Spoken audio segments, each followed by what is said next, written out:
I'm like one of those people now who make a video and say, I've tried to film this so many times and like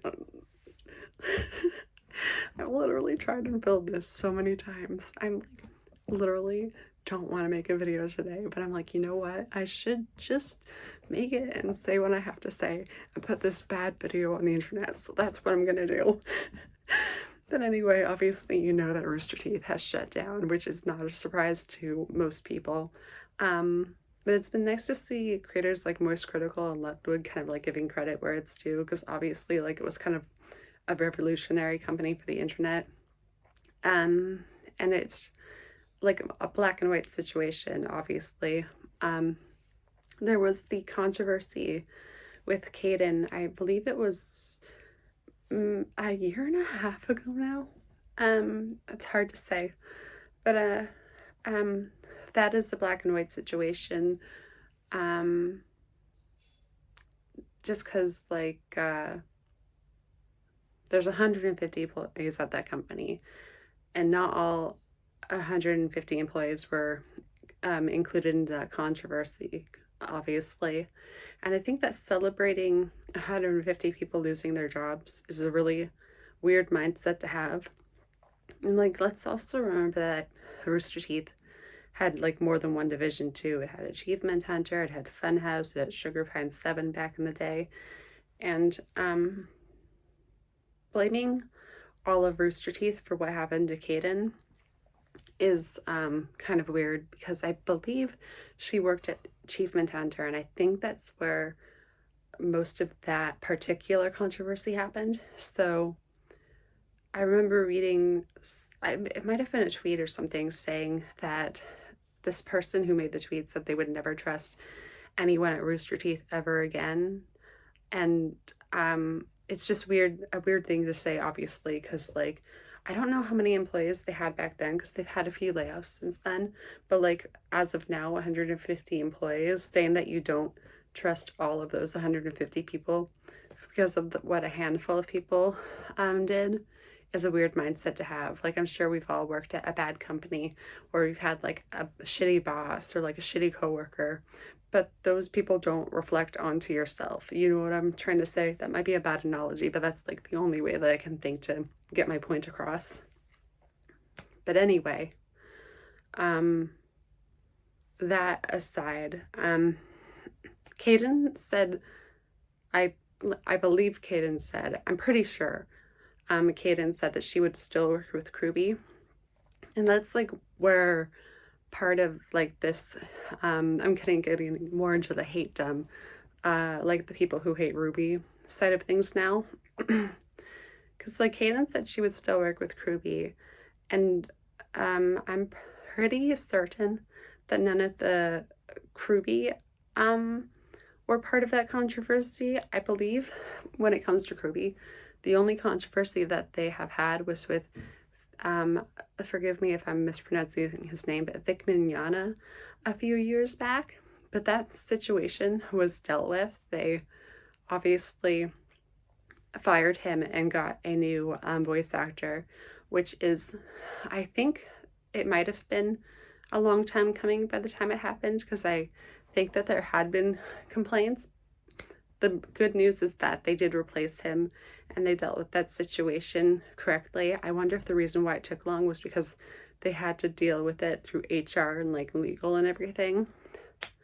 But and also, I'm pretty certain that the only two people from the Ruby side of things that she did have problems with were two voice actors, one of which she had already made up with, and another who she never specifically said what happened. So it might not have been that that person had done anything like super terrible. She might have not vibed with them, or maybe it was terrible. I'm not going to speculate on that. I'm just going to point out the fact that it was two voice actors. And when you think about how much of Ruby is like the people animating it, like it's just like movies, like the actors are the people who come in at like the end, and like they take the script and everything and they like help make it happen. So yeah, RWBY is more than the voice actors, and we've seen in the past when there is a problem with the voice actor, they get out. They don't get to keep, um, you know. But anyway, I'm not going to speculate. So I have speculated on it a bit. I'm tired. I'm losing my train of thought. I'm not making very good points. Maybe if you have can know what I'm trying to say, you could comment down below and like try and make sense of what I'm saying. Um, sorry. But anyway, but going back to Rooster Teeth controversies now, there was a controversy with Adam Kovic, and I remember Autumn Farrell saying that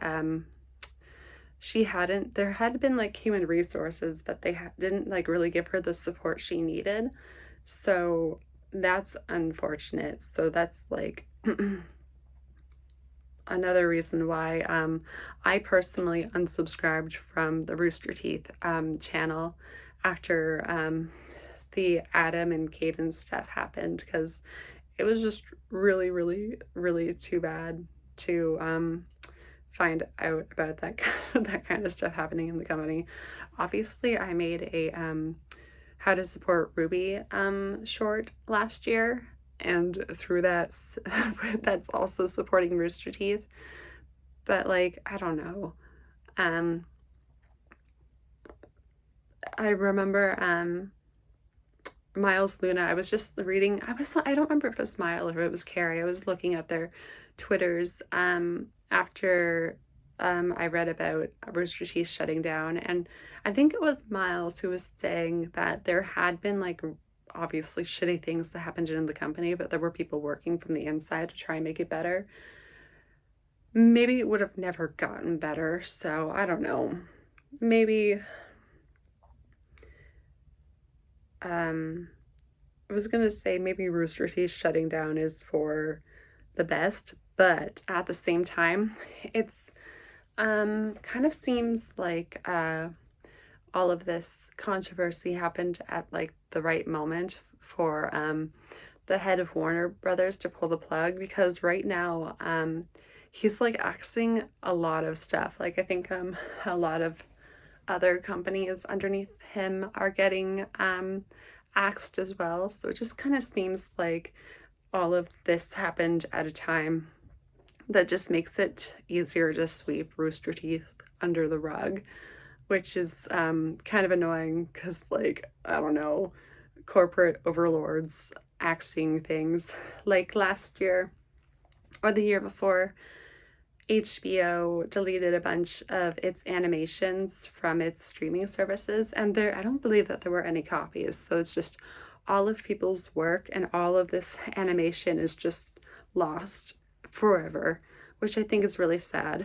And like I might be kind of like be like doomsdaying right now, but like with like the rise of like AI and like art theft and everything, and seeing like a bunch of animations being axed like before their time, I just it leaves a bad taste in my mouth, if that makes any sense. Sorry if this is kind of hard to like catch my train of thought. I know I'm like going all over the place right now. I also have ADHD, and I am just not good at making points.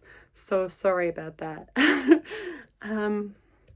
But yeah, going back to Caden and with all the hate being thrown, I'm gonna like leave Rooster Teeth out of the conversation now, but I'm gonna focus more on the hate that's been thrown at RWBY. But yeah, going back to Caden, obviously Caden, if you don't know what I'm talking about, Caden is a trans woman, and what I was gonna say is, it seems to me like the people who hate on RWBY don't actually care about trans women, like, because RWBY is a show with a lot of queer representation, and Caden also voiced a trans character on the show, and it just seems like actively trying to cancel a show with that kind of. Sorry, I ran out of storage, but I think that actively trying to cancel a show with that kind of representation hinders trans women and the trans movement more than it helps. Like I said before, it's a nuanced situation. It isn't black and white, and RWDE is a separate entity. Like, not entity might not be the right word, but it's separate. RWDE is separate from Achievement Hunter. Achievement Hunter and RWDE are not the same thing. They are both like within the Rooster Teeth sphere, but separate at the same time.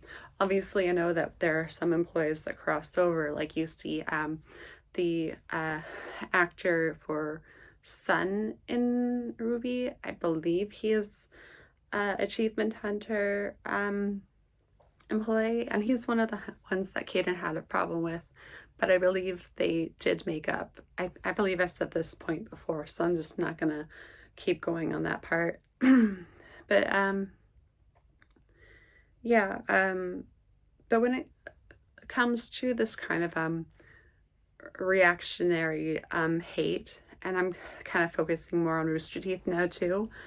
Obviously, the controversy was really shitty, but there was a there was a company. This might have been 5 years ago. It's kind of hard to remember how long it is now with COVID making everything seem like it was just yesterday. But there was this video game company, I believe, that had a problem with misogyny, and I believe maybe there was some sexual harassment too. And that was a pretty big story in the news cycle. But I think that these like kind of companies, I don't know how big that company was, but it kind of had the same kind of like dude bro energy as Rooster Teeth did, if that makes any sense. Obviously a lot worse with that one. But I think that these kind of situations, like Rooster Teeth, with its harassment issues, are going to keep happening if we don't support workers' rights. And this is one of the things I wonder too.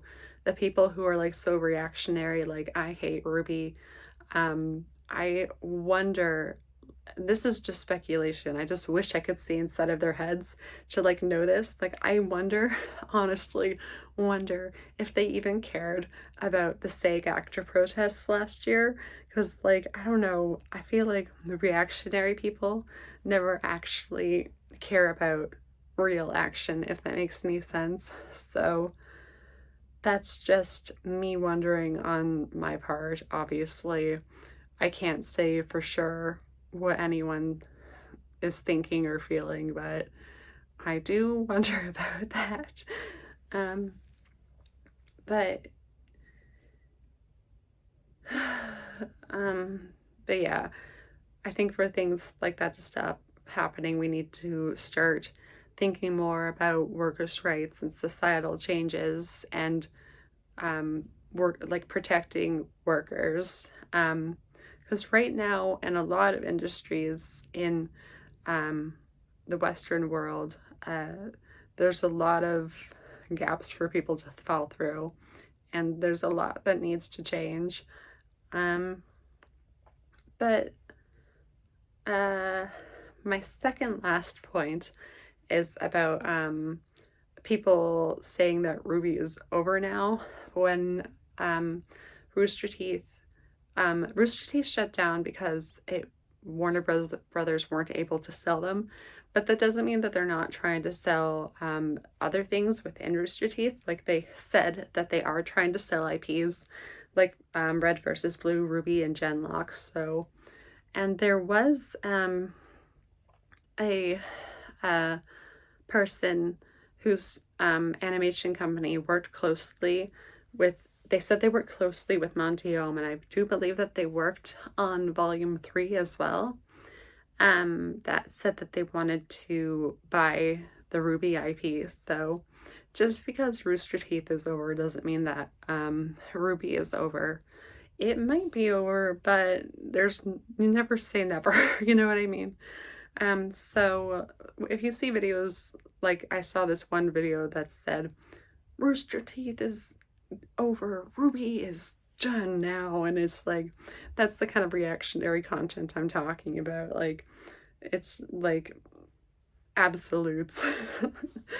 But the last thing I want to touch on is queer representation and the hatedom. I mean, this is pretty much just the hatedom now.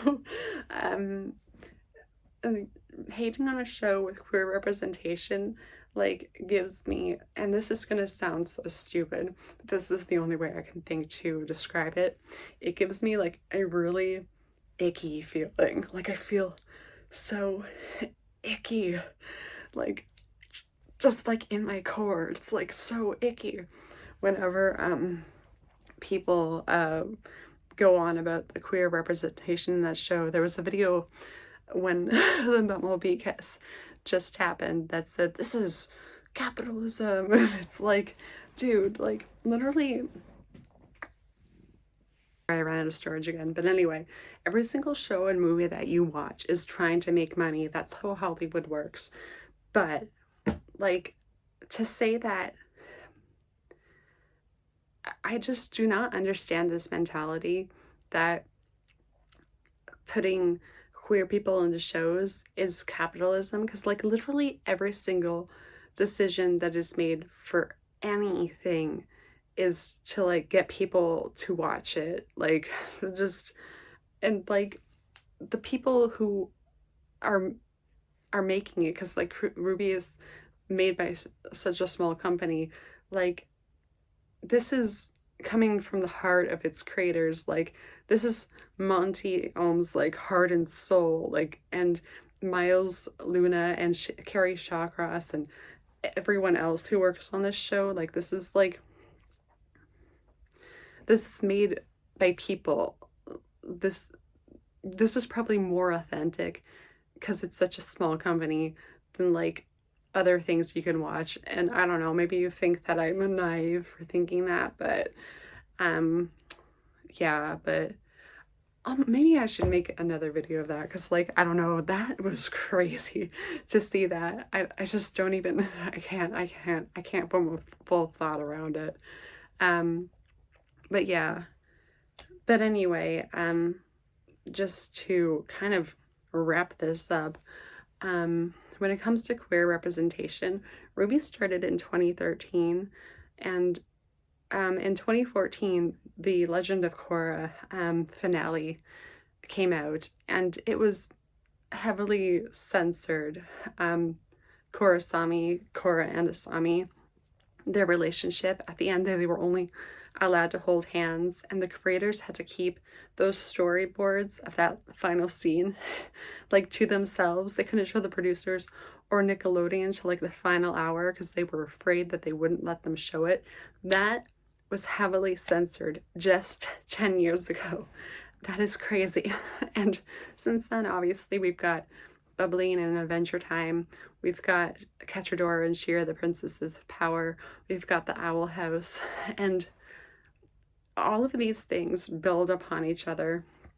And the Bumblebee kiss was like another thing that's like building on it. It's the movement, and I don't know how to explain to someone who like isn't like desperate to see themselves on screen how important it is, and keeping up the just the velocity of it. Like it's an important thing, and it's so scary to see people wanting, again, ran out of, but it's so scary to see people wanting to like not have that queer representation in shows, because like it's so easy for our rights to be taken away from us. We've seen it with Roe v. Wade being overturned recently.